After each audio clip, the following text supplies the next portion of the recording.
kapasok. Pero paano, how did they fight guns with just bolos? Paano yun? How did they wage war against modern weapons na ang dala nila noon? Anong bang gamit nila noon? Ang nangyari doon, siguro ginamitan nila ng mga tactics, di ba? Mga katulad ng mga before, may mga guerrilla tactics, ganun.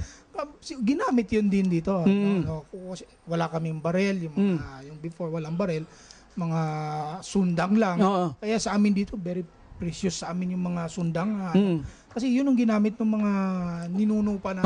Meron bang na-preserve pa, Mayor, na mga ganon? Yung mga ancient weapons na ginamit pa ng ating mga ninuno? Meron ba tayong mga makita pa noon hanggang ngayon? Hanggang ngayon, marami tayo noon. Paano yung tinatago ng mga pamilya yung mga ganon? Tinatago ng mga pamilya, na pinipreserve nila. Na, in fact, nung before, yung mga sundang na yan, katulad nung isang historic site dito na yung tinatawag nilang Umoy, Abdan, binibili yan before. Ang tinatanong pa, binibili ng mga collectors. Yung mga foreigner pa na dumating. Ang tinatanong, no other than the owner, tinanong, magkano gusto mong i-presyo niyan? Bibili namin. Hindi talaga binenta. Wow, that's good. Para ma-preserve. Oo. Mayor, balik po tayo dito sa development dahil importante yung culture, importante yung peace and order, pero importante yung syempre buhay.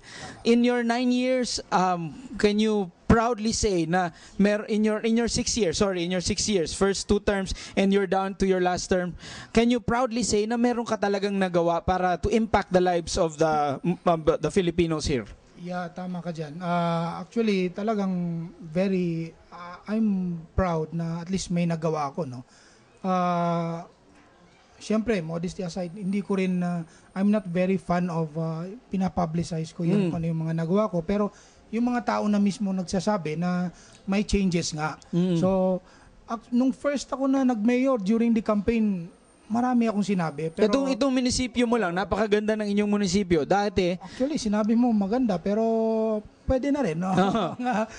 Kulang lang ng konti. Kasi itong municipal hall na ito, nung first na pag-assume ko ng mayor, hindi ganito yung itsura nito. In fact, I have the pictures. No? Tinago ko yung mga pictures para ma-compare ko, at least masaya ako, sarili ko man masaya ako na may nagawa, di ba? With respect sa municipal hall. Before, lang ito, parang bodega lang. Wala kang ceiling, walang flooring, walang tables. Walang ceiling, walang flooring. Hindi mo masasabing opisina, hindi mo talaga masasabing office. So, nung pag-assume ko, sabi ko, paano ko sasabihin na may government nga dito sa Taraca? Ni opisina, wala. So ito yung pinaka-first na inayos ko. Parang general kon talaga na structure lang nakatayo. So inayos ko.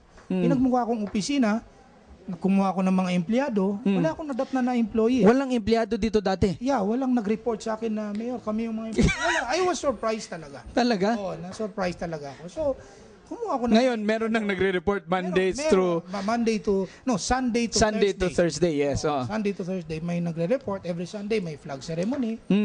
Inano ko talaga na. We heard, Mayor, na meron kayong major project na water system dahil problema daw yung potable water dito. Although meron kayong freshwater lake, we heard you are planning to put water straight into the homes. Yeah, tama yan. Actually, yung plano ko na yan, ngayon, almost marirealize na. In fact, nag-umpisa na kami sa major water system project namin.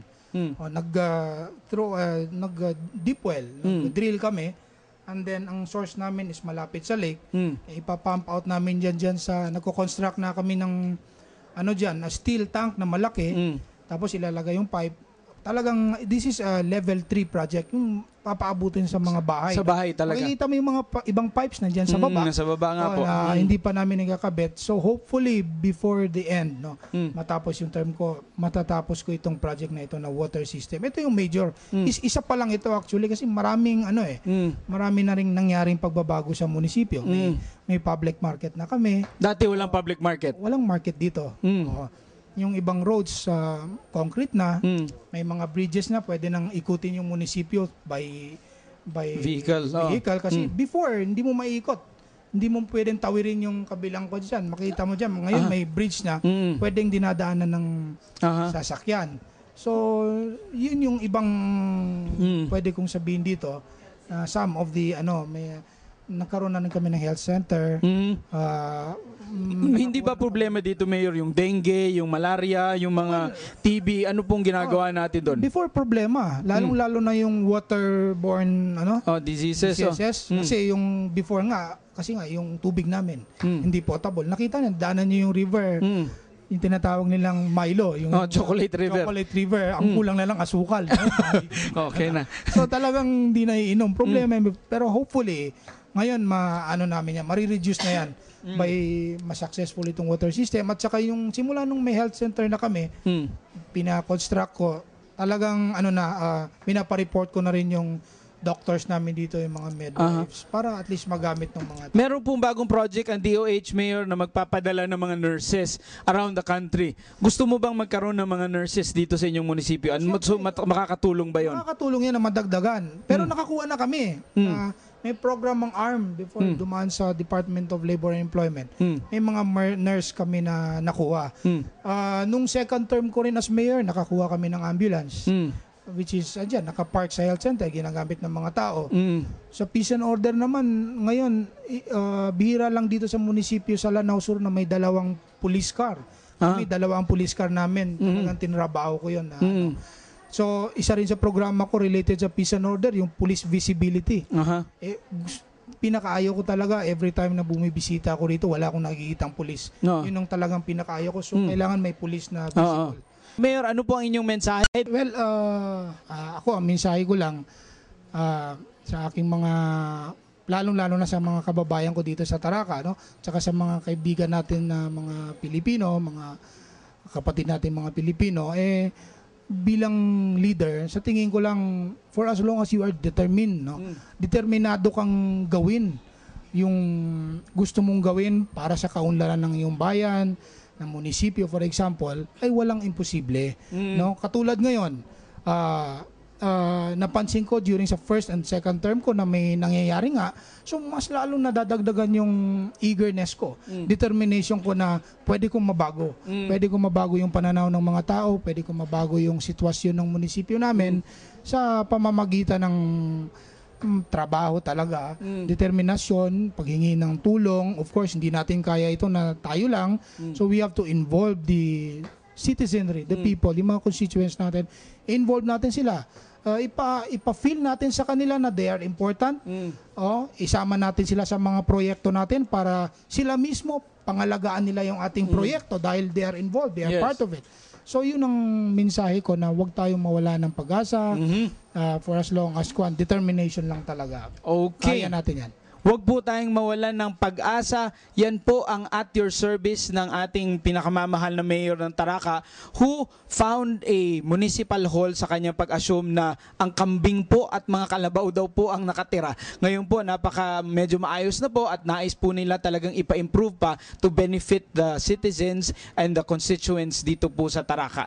Marami pa po kayong matutunghayan dito sa at your service. It can only get more interesting from here. Yung historical sites at ma-interview din po natin yung iba sa mga nabanggit ni Mayor. Maraming salamat, Mayor, for having us. Magbabalik po ang At Your Service.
Welcome back to At Your Service. Kanina po kausap natin ang Mayor ng Taraca, Lanao del Sur, si Mayor Aminuddin Sumagayan. Ngayon po makakausap